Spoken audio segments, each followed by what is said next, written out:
Yes, on the islands, we do it island style. From the mountain to the ocean, when we're to the leeward side. On the islands, we do it breakfast with Bob. Yeah. From the mountain to the ocean, when we're to the leeward side. Poncho Man, bring it in. Yeah. Welcome 2015 edition of Yeah, Breakfast with brother. Bob, presented by EAS Sports Nutrition, Cliff Bar, Timex Roca, Tanyapura Resort, Rudy Project, and we are airing on slowtwitch.com. Our next guest, 6-time Ironman world champion, one of our favorite people in the world, our studio audience, The Grip, Mr. Mark Allen. How the heck are you? Good. Between us, we've won 6 titles. We That's have won amazing. 6 titles That's between us. 3 each, right? No. Oh. 4, no. 6 and 0. It Zero. works. And Still adds cool. up. 20 years ago. Seem like that? 20 years ago, you come here as the 5-time champion after taking a year off. Basically, had little Mats, had baby and a whole bit, and you come back after taking that year off, after being 5 wins in a row. How hard was it to get back in the shape it would take to race here at the age of 37? You know, it was the thing that was hard about it was that I took the year off before because I was burned out. I mean, Yeah. have any of you guys been burned out in the? Yeah. You know, it's. And I knew that no matter how much desire I had to win it, Yes. that my body couldn't take it. And so in '95, when I came back after a lighter racing season, I thought, okay, I'm ready. But by the middle of the summer, I realized I still am tired. Yeah. You know, and it's just kind of that cumulative effect of 5 Ironman titles, training for it, the intensity, the focus, and it took literally until the day before the race before everything finally felt like I'm back. I have a chance. And, that was tough because you've got to go through the training. You've got to do everything with absolutely no guarantee or certainty that that I was going to be able to come Right. here and do what I was hoping to set out to do. It was interesting talking to Michael Rubano, your longtime masseuse. He was going, most of the summer, he was feeling like, oh, I don't know about this. Because he knows your body, right? Yeah. More than anybody. And he says it was really the last few days where he felt like, okay, this is actually happening. And was there a point where you started doubting that, oh my God, can I even do this? Yeah, I mean, the first big point of doubt was I did Japan Ironman earlier in the year because I hadn't done an Ironman in almost 2 years, and I thought I need to go do the distance, make sure that my training is in line with what a 37-year-old semi-worn out body can take. Right. And so I went to Japan and I won it. The time was not super fast, but I thought, okay, I think I'm on track. But the first moment of doubt came a couple weeks later when Ironman Germany happened. And the winning time in Germany was almost 20 minutes faster than I had just gone in Japan a couple weeks before. I mean, if I was in the same race in Germany Yeah. and all the young guys that were 10, 15 years younger than me were at that event, when the leader came across the line, I would have had over 3 miles to go in my marathon. Wow. And so that was definitely a point of, it's not worth it. I can't do it. Where am I going to get it? Right. I was looking around. It's like, it's impossible. And, fortunately, as many of you have heard the story, I had a retreat planned up in Alaska about 3 weeks after that. And it was with Brant Secunda, who'd been kind of helping me get that internal place right. Sure. Everybody who's done this race knows that when that gun goes off, the numbers in the logbook don't mean a thing. It's what goes on inside of here. And he was helping me to kind of redirect my focus to a more trusted place. Yeah. That says like, hey, go, give it everything you have. Even if it doesn't work out, life is still going to go on. And during that week, I didn't swim, I didn't bike, I didn't run, and I could feel the shift happening then. That was sort of like the counterpart to that really dramatic result difference between what the young guys were doing and what I had just done. And it brought back hope, and I think that's one of the biggest things is just having that feeling of hope that maybe I can do it, and if it doesn't, it's still going to be a pretty cool friggin' day out there. So, did you even know who Thomas Hellriegel was before that race? I'd heard his name, and he was 24 years old, so Yep. he's 13 years younger than me. Yep. And I had heard his name. He had done some shorter distance races earlier, and now he's doing Ironman. But it wasn't his name that was intimidating. It was how fast he passed me at about 15 miles into the bike. It looked like the guy was on a motorcycle. Yeah. And I thought, holy guacamole, Batman. I mean, Maybe this comeback wasn't a good idea. was this in the script? I don't think so. And, my analytical part of my brain was still going. It's early in the race. You're fresh. You can kind of calculate. Yeah. And I thought, okay, he's fast. He might get 5 minutes on me Sure. by the end of the bike. And I had looked at some of his splits, and I felt like that's a gap I can make up. Jürgen Zach had also gone off the front, just right in front of him. So you had this German machine with these two incredible cyclists moving away, but I was like, I'm the 5-time Ironman champ. It'll turn out all right. And then the gap started to get larger, and it was at 5 minutes way before the end of the bike, and then it was 10 minutes. And then I came in off of the bike, and I knew the gap was giant, but I didn't know what it was, and I was in the transition area, and I was putting on my running shoes, and somebody yells out, "He's 13 and a half minutes ahead of you. Go catch him." And I'm like, let's see, 30 seconds a mile. Yeah, That's good. 30 seconds a mile. And, 13 and a half minutes. First of all, I was 37 years old. Nobody had won as a 37-year-old at that point in time. Yeah. I was trying to win my 6th title in 6 starts. Nobody had won 6 in 6 starts. So I had 2 levels of impossibility before the gun went off. Right.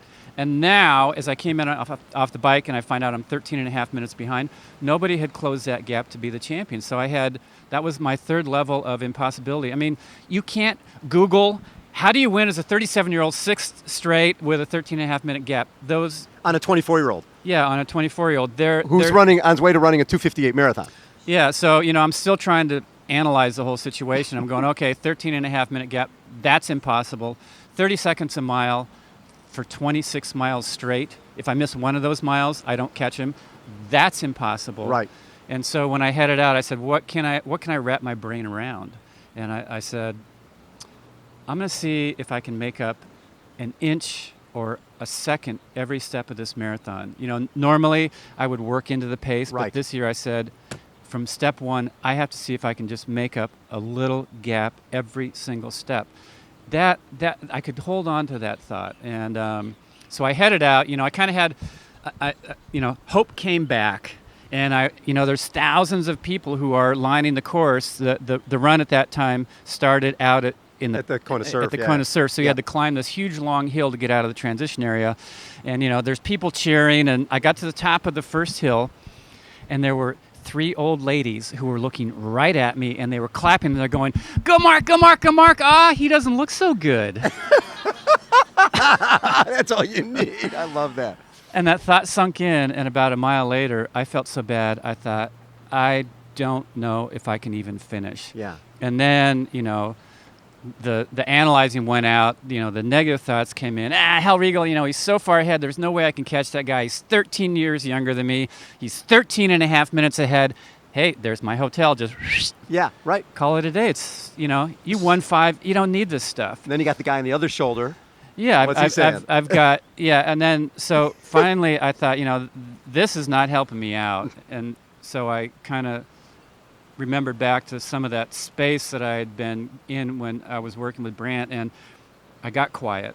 And then the answer came. Something just said, take it to the finish line. Get to that Ironman finish line. And I thought, get to the finish. I came here to win, and all that kind of stuff. And then I thought, you know what? The way I feel right now, if I could get to that finish line, that would be a victory on this day, the way I felt. And I said, no matter what, even if I have to walk every step of this marathon, I'm going to get there. I got into the sport in 1982 with the dream to cross the finish line. Right. And I knew that this was going to be my final Ironman here in Hawaii. And I said, somehow I'm going to get there. And literally, in the instant I made that commitment, Greg Welsh, the champion from 1994, in 4th place, 10 seconds ahead of me up the road, stopped. Stretch his back. He stretched his back. I passed him, making the first pass, and suddenly it really felt like the whole world of opportunity was beginning to open back up. As you're running along, and you're out on the Queen Highway, were you getting splits? Did you have a clue? When did you first see him? Was it in the Energy Lab? First time you get a sense? When did I see him? I saw him in the Energy Lab. And he had made the turn. He was coming back out. But the first time I got a real credible split, which was way late in the race, was when we had 8 miles to go. Okay. And I was told I was 4 minutes behind him. With 8 miles, so you're still 30 seconds. Yeah.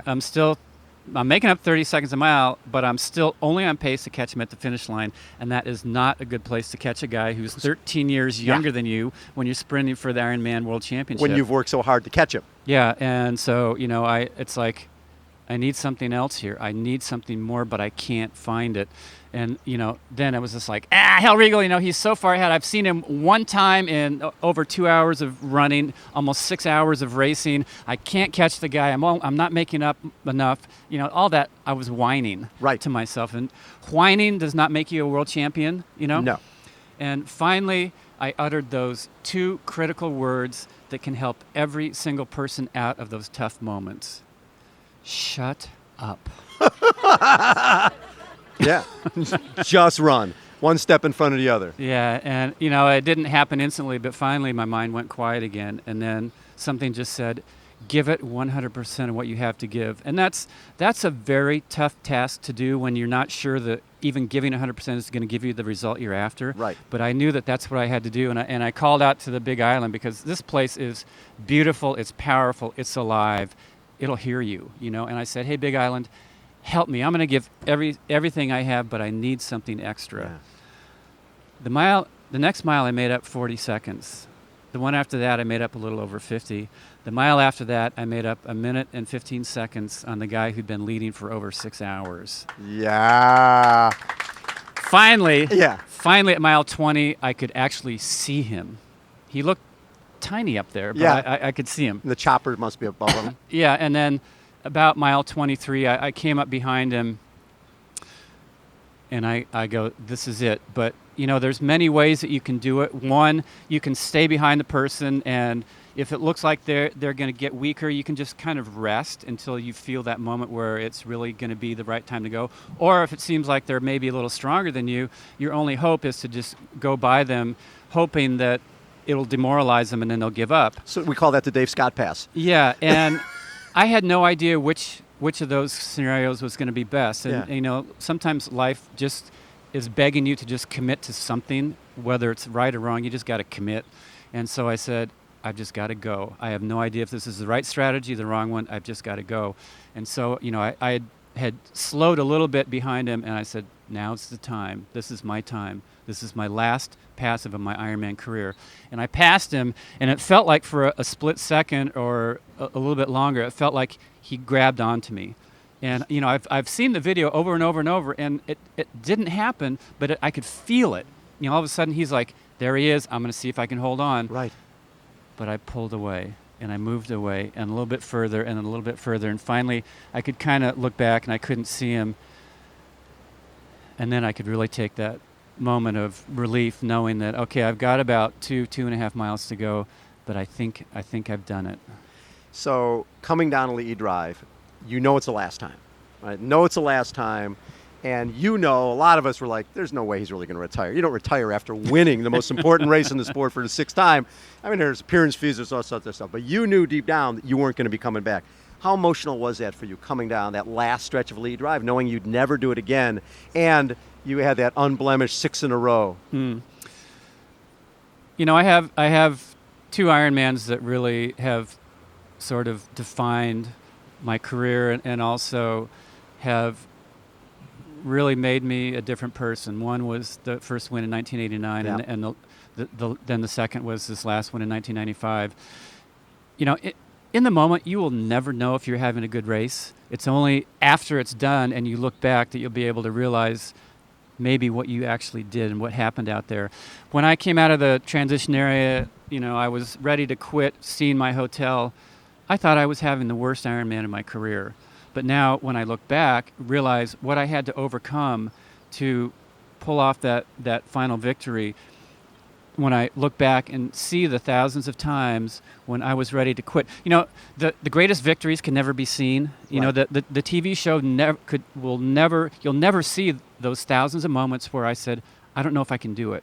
I just want to quit. but there was 1,001 where I found a reason to keep going, to stay engaged, to keep giving it everything I had, and ultimately, in the end, to have it turn around and to be able to come across that line and honor the island, honor the efforts of the people who had helped me get ready for that race, honor my own efforts and my own commitment to what I was trying to do. It was just, I still love telling the stories. Let me put it that way. When people have legendary careers, it's really difficult to walk away. You look at Muhammad Ali, kept coming back and coming back. Someone like a Ted Williams hit a home run his last time at bat and went out, done, right? Mm-hmm. There's something special about that. Were there times, I'm sure you were getting offers after you win your sixth time, were there times where you questioned, well, maybe I should come back one more race, or was it a firm thing? There's not been one moment where I've ever questioned that decision. Cool. I knew that I'd brought everything into the event that I could that year. Yes. Each year you're trying to add a little something extra and bring a little bit more out in your performance and put out another level of your own personal perfection. And when I hit the start line that year, I knew that no matter how the race ended up, that this was going to be the best I could possibly do, and that there was no reason to come back and put out anything less than that. And the reality is, I was 37, and I had seen a lot of athletes go a few years too Yes. many, and then they're forced out of the sport because they're injured or they're burned out. Yeah. And it's a frustrating thing. Instead of taking all the energy of these incredible experiences you've had and bringing it into the next phase of your life. I mean, at 37, athletically, life was over, but my bigger life is still continuing, and I wanted to bring all of that energy from what I'd done and put it into my coaching, put it into my camps and clinics, put it into sharing my stories with companies, just loving it. Love it. You're also working, Mr. Tim O'Donnell? Timothy O'Donnell, he's under the radar, I think. Yes. And he's had it's been amazing working with him, because a lot of the pros who come to me, they just kind of want the magic to rub off, Right. But yeah. they don't want to do anything different. And Tim has really been open to trying new ways of training to take his performance to another level. Last year was a learning experience for both of us to figure out, to build some of the holes that were missing in his physiology and stuff. And then this year it's really starting to come together. So I'm excited for Saturday, yeah. October 10th, and Timothy O'Donnell. He won't be the guy leading the race out of the water. He won't be the guy leading the race off the bike. But he's going to be in the mix, and hopefully at the end he'll be the guy leading the race. I love it. How about a round of applause for Mr. Mark Allen? This is Breakfast with Bob. We are presented by ES Sports Nutrition. Mr. Poncho Man. Oh, 'cause on the islands, hey, we do it island style. Mark Allen's become a professional dancer. That's good. When we're to the leeward side, on the island, Yeah. it's breakfast with Mark Allen. Woo! I've been From the replaced. mountains to the ocean, when we're to the leeward side. Poncho Breakfast Man. with Bob. Yeah! Oh, yeah. Yeah!